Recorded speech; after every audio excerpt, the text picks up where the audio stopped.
Hi, John and Derek. I hope this video finds you well. I'm Cole Snowden, and my spiritual gift is the gift of teaching. And by God's grace, He's given me several opportunities to be able to use that gift and to become better at teaching through my internship that I'm doing right now at my church in student ministry. I get the opportunity about once or twice a month to teach on Sunday mornings to middle schoolers and high schoolers from 6th grade all the way to 12th grade.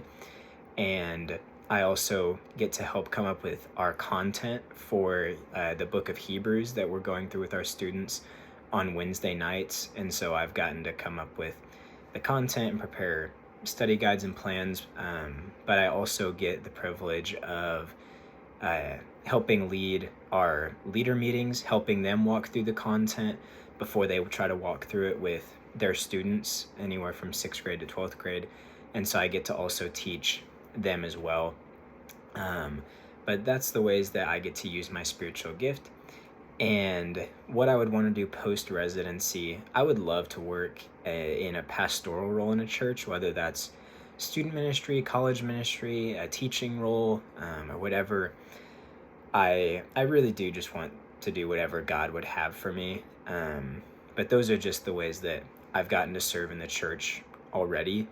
But I think that one of the ways that you guys could help me do that in the residency is by giving me a different opportunity to work outside of specifically student ministry or college ministry. I know there were other options for the residency, but I think that's some of the ways that you guys could help me, is giving me a different role, seeing where I fit best.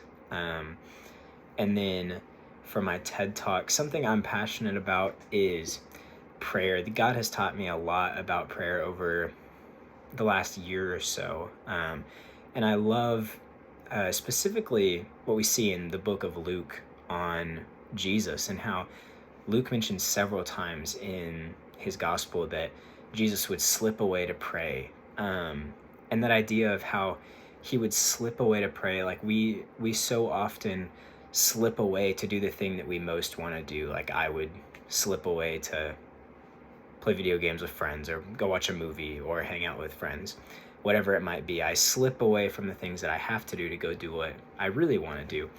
But when Jesus would do that, he would slip away to pray, because that's what he most wanted to do, spending time with his heavenly Father. And I think that that's the attitude that I want to have, that I didn't have for so long, and still struggle to have that attitude of wanting to spend time with God, regular time with him, just in a relationship. And also it's interesting that one of the only things that the disciples asked Jesus to teach them is about prayer. They don't ask him to teach them how to preach or whatever, but they ask him to teach them how to pray. And he does that, because you ask somebody who is good at something how to do it. Just like I would ask Cristiano Ronaldo how to play soccer, not Messi. But I love that idea that he spent time teaching them what it looks like to pray, how that should be done. But also I think that the fact that the Bible talks so much about prayer shows how important it is, and that we ought to pray. I mean, the Bible tells us to pray without ceasing. And I love that idea. But I think that we have a tendency to treat prayer as I have to pray or ought to. And I think that's true. But I think it's also helpful to recognize that I need prayer, that we need prayer every single day. And that prayer is us showing our dependence on God. It is the outward manifestation of realizing I can't do this on my own, so I need to spend time with God so that he might give me what I need for today, that he might be with me, that I would be mindful of him. But yeah, thank you guys for listening. I'll see you later.